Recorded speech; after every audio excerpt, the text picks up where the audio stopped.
COVID was the last situation where businesses could really fake something and sell something. So marketing was not a function that was selling or pushing sales. A little bit about myself. I'm Smita Murarka, currently the CMO at Duroflex. Prior to this, more than 17 years, I was purely in fashion and lifestyle brands. Very different. And my last stint was with Amante, which is a lingerie brand. And I walked into Duroflex a month before COVID, so February 2020. I thought I had done my research and this was a category that definitely needed a lot of marketing, but nobody had researched for COVID within 1 month. First month at Duroflex, I was really confused. I was double guessing myself that am I good enough, or is this category that big enough to be ready for marketing? Because it was literally sleeping as a category. Definitely some online players had woken it up.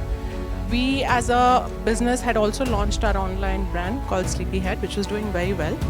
But the rest of the industry was literally sleeping. First week at office, I asked them the question, what's your product calendar, what's your launches going to be? And they looked at me and they're like, we haven't launched anything for 3 years. This is not a fast fashion brand. So what are you talking about?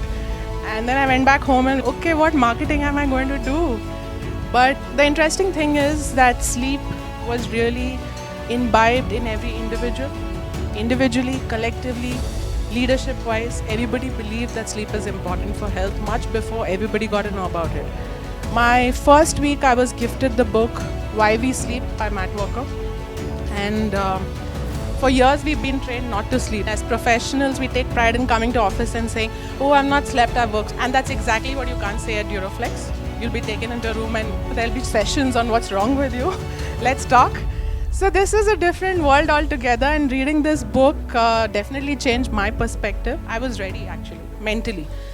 The minute COVID hit, all of us together as leadership, we said, oh my God, okay, this is going to be quite a stressful time for everyone. This is a time we need to educate consumers about sleep. And nobody was talking marketing cost. Nobody was talking about downsizing, and I was just hired at a senior level. Nobody was talking about downsizing the marketing department. None of those conversations happened. There was an instant reaction on how do we spread the message of sleep. It's more important now. So to cut this short, basically we've been living on the mission that Duroflex believes in of making helping India sleep better, and that really got accelerated the day COVID hit. So in fact, the first wave, when the PM gave the lockdown message, our first message on TV went live, which was sleep for immunity, and tips on sleep for immunity. It had nothing to do with business. We knew we were not going to sell with that. And the company hadn't gone all out on marketing too much, while we had some really great investments earlier, but they were very sporadic. So to do something which was not sales related was definitely bold, in my opinion, as somebody who had just joined. Post that, our first lockdown wave, we were very active.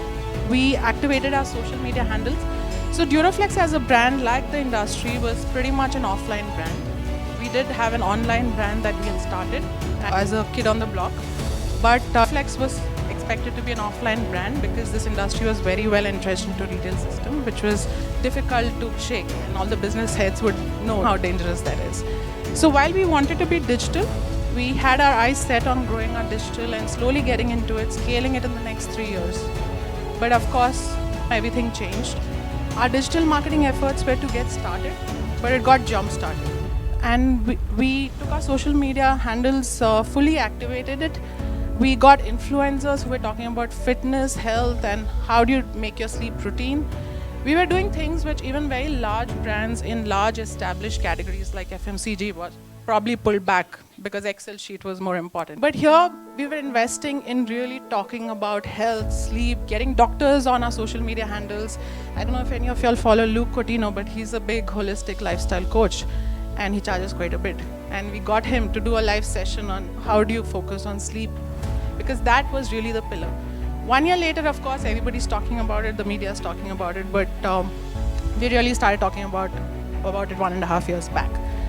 Post that, we evaluated what the consumer need is. So actually that line that we don't have a product calendar, I really want to take it back, because today we're launching products every other month. Because we went beyond mattresses. mattress was the core product. And we had accessories, but consumers would not pay for it. Pillows is something everybody wanted free, 2 for 1 mattress. And that was really the industry. Nobody invested in a flexible mattress that you can move around. And nobody wanted to know what their mattress type is. All of you can tell me, after COVID, did you look at your mattress and see how bad or good it is? Did you feel it? Because you spend so much time on it, right? So a lot of awareness from the consumer came on its own, which definitely helped our conversation scale that much faster. And COVID was a blessing in disguise. We say it internally, it was a vaccine more than a virus for us, and like the other speakers too. Because when you already have a passion and a purpose, then you're able to accelerate it. You're not faking it. And COVID was the last situation where businesses could really fake something and sell something. So marketing was not a function that was selling or pushing sales. It was really something that we had a purpose of changing lives. We genuinely made great products.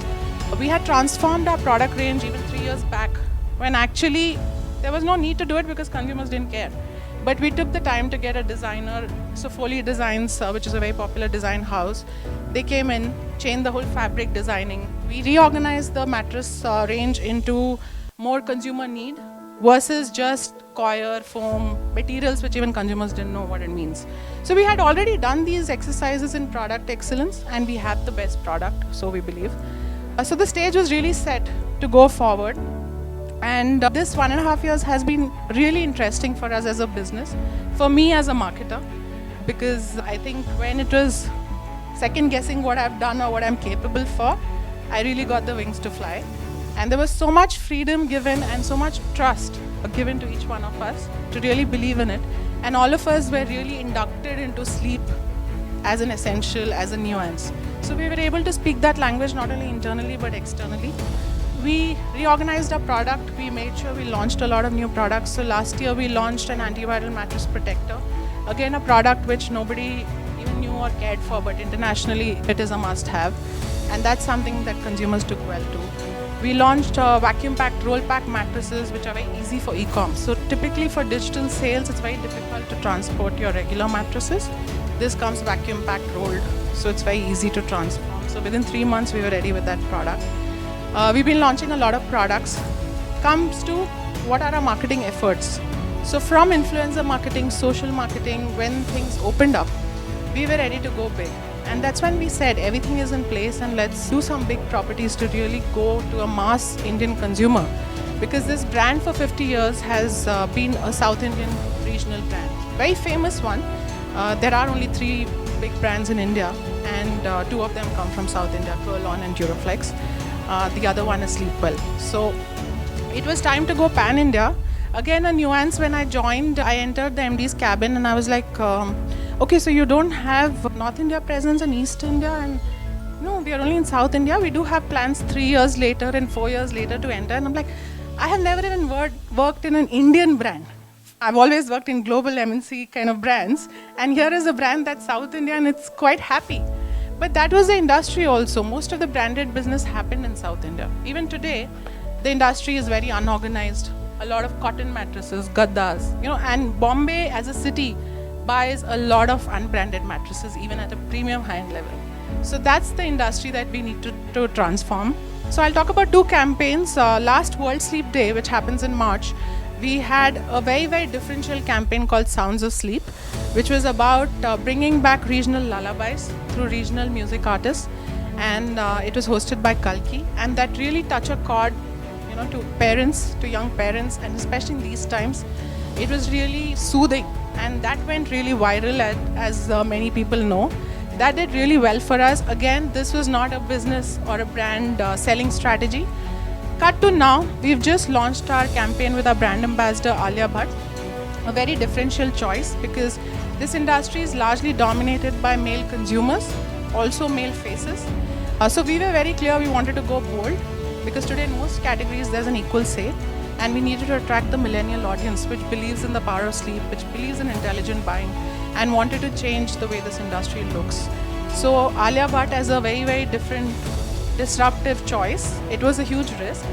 And the campaign is live, you all can see it. The messaging was very clear. The lines, what's the mattress? You're aware to ask yourself and go and check. and Alia Bhatt asking the protagonist, genius, bina soche mattress le liya, which is typically like you don't think about your mattress. Ending with nothing like Duroflex. The entire messaging really captures the questions we want to ask consumers, and we want to make sure that Duroflex is at the core of it as a better brand. So this has worked very well for us right now in creating mass awareness. Net as a takeaway, any category that is largely dominated by unbranded business is actually the interesting category, because that's the category to take and own and lead in a big way, and that's what really our plans are. The other is make categories unboring. I think that's really been something that I've enjoyed in the last 1.5 years. This was a sleeping and boring category, but every category can be unboring. You needn't, like go by the rule of the land of the category. And thirdly is brand ambassadors definitely give you the reach and make people aware. But at the back of it, you need to have great products and a great purpose, and need to stick by it. As somebody else mentioned too, your employees, your products, your stores, store managers, everybody need to be passionate about sleep for us. So once you have all this together, definitely having faces, taking big campaigns, live work. But till you've done this, make sure you're focusing on all the other parameters. Don't be a marketer by just selling. Be a marketer by believing and setting a purpose for your consumers. Thank you.